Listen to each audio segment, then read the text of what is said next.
सत्ताधारी बीजेपी को हराने के लिए पूरे विपक्ष ने मिलकर एक इंडिया गठबंधन तैयार किया।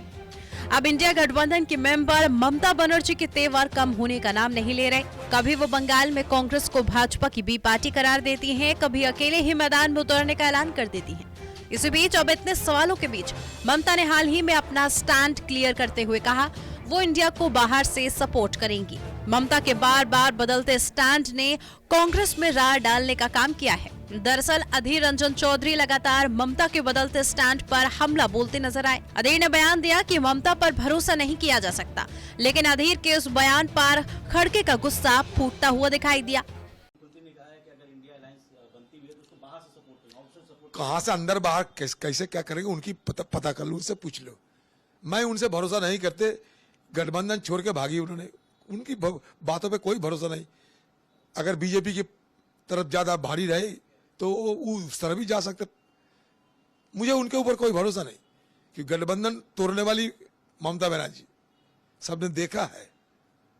लेकिन आरोप आप लोग लगा रहे हैं कि यहाँ के जो लोकल कांग्रेस हो, तो जब गठबंधन बन रहे थे उस समय आरोप लगाना चाहिए था ना। मैं तो कभी उनके साथ बदसलूकी नहीं किया। मेरा रुख स्पष्ट है। गठबंधन बनने की पहले भी जो रुख स्पष्ट थी, आज भी रुख स्पष्ट है। अभी बहानाबाजी करना बेकार है। ये अभी कहीं दुहाई देना ठीक नहीं है। और दुहाई देने के चलते कांग्रेस पार्टी को हिंदुस्तान में खत्म करने की बात कर रहे थे कि कांग्रेस 40 से ज्यादा सीट मिलेगा ही नहीं, कांग्रेस खत्म हो चुके हैं। अभी दुहाई देना शुरू कर दी। इसका मतलब ये कि कांग्रेस पार्टी और दूसरे गठबंधन जो है, कांग्रेस पार्टी के साथ दूसरे जो गठबंधन है वो सत्ता पे आ रही है।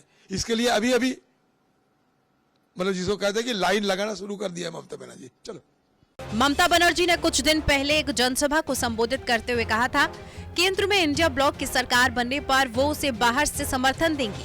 अधीर रंजन चौधरी ने उसके इस बयान पर टिप्पणी करते हुए कहा था ममता बनर्जी पर भरोसा नहीं किया जा सकता, वो भाजपा के साथ जा सकती हैं। इस बारे में पूछे जाने पर कांग्रेस अध्यक्ष मल्लिकार्जुन खड़गे ने संवाददाताओं से कहा ममता बनर्जी गठबंधन के साथ हैं। उन्होंने हाल ही में कहा है कि वो सरकार में शामिल होंगी। अधीर रंजन चौधरी फैसला नहीं लेंगे, फैसला मैं और आला कमान लेंगे। जो सहमत नहीं होंगे वो बाहर जाएंगे। अब ममता जी पहले तो उन्होंने ये कहा कि हम बाहर से सपोर्ट करते हैं। ये पहले से भी हुआ, बहुत से पार्टियां बाहर से सपोर्ट करते आते हैं। जैसा कि यूपीए गवर्नमेंट था पहले तो 2004 में तो बाहर से सपोर्ट कर रहे थे कम्युनिस्ट। अब उन्होंने ये कहा है, लेकिन रिसेंटली और एक स्टेटमेंट उनका आया है कि अगर सरकार बनती है तो सरकार में हम शामिल हो जाएंगे। तो नेचुरली वो गठबंधन के साथ है, ये स्पष्ट है। अब रही बात अधीर रंजन चौधरी की, अधीर रंजन चौधरी निर्णय लेने वाले नहीं, निर्णय लेने वाले हम हैं। कांग्रेस पार्टी है, हाईकमांड है, इसीलिए वो हम जो निर्णय लेंगे वही सही होगा। सर, क्योंकि वो कांग्रेस लीडर हैं, उनका व्यू अलाइन नहीं हो रहा है पार्टी लाइन के साथ। नो, देखो अलाइन नहीं हो रहा, ये नहीं हो रहा कि मैंने कहा कि हाईकमांड हम हैं, हम जो तय करेंगे फॉलो करेंगे। अगर कोई फॉलो नहीं करता तो वो बाहर जाएगा। कांग्रेस अध्यक्ष मल्लिकार्जुन खड़गे ने शनिवार को संबोधित करते हुए कहा या तो हमें हाईकमान की बात माननी होगी या उनके फैसले का पालन करना होगा। उनके बयान के बाद अधीर रंजन ने जवाब देते हुए कहा वो भी कांग्रेस वर्किंग कमेटी और हाईकमान के आदमी हैं। अधीर रंजन ने खड़गे के बयान के बाद बहरामपुर स्थित कांग्रेस कार्यालय में प्रेस कॉन्फ्रेंस करते हुए कहा कोई कांग्रेस को बर्बाद कर देगा और मैं चुप रहूंगा, ऐसा नहीं हो सकता। चौधरी ने आगे कहा कि मैं पार्टी का सच्चा सिपाही हूं, मैं इस लड़ाई को रोक नहीं सकता।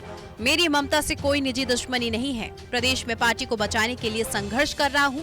अधीर यही नहीं रुके, उन्होंने आगे कहा कि भाजपा देश को कांग्रेस मुक्त बनाना चाहती है, ठीक उसी तरह टीएमसी भी बंगाल से कांग्रेस को हटाना चाहती है। कांग्रेस और अधीर के बीच फूट का फायदा उठाते हुए भाजपा ने भी मौके पर चौका मारने की कोशिश की। भाजपा ने अधीर रंजन चौधरी को उनकी पार्टी में शामिल होने का ऑफर दिया। शनिवार को प्रचार के दौरान एक टीवी चैनल को दिए इंटरव्यू में सुकांत मजूमदार ने कहा मैं अधीर दास से यही कहूंगा कि अगर आप ममता बनर्जी से लड़ना चाहते हैं तो कोई उपयुक्त जगह ढूंढ लीजिए। जिस घर में आप हैं वो भयावता से भरा है। भयावता का ये घर छोड़ो, राम के घर चलो। नमस्कार, मैं हूं मानक गुप्ता। अगर आपको हमारा ये वीडियो पसंद आया हो तो इसे लाइक और शेयर जरूर करें। और हाँ, हमें सब्सक्राइब और फॉलो करना ना भूलें ताकि आप देश और दुनिया की कोई खबर मिस ना करें। तो जुड़े रहिए हमारे साथ और देखते रहिए News 24।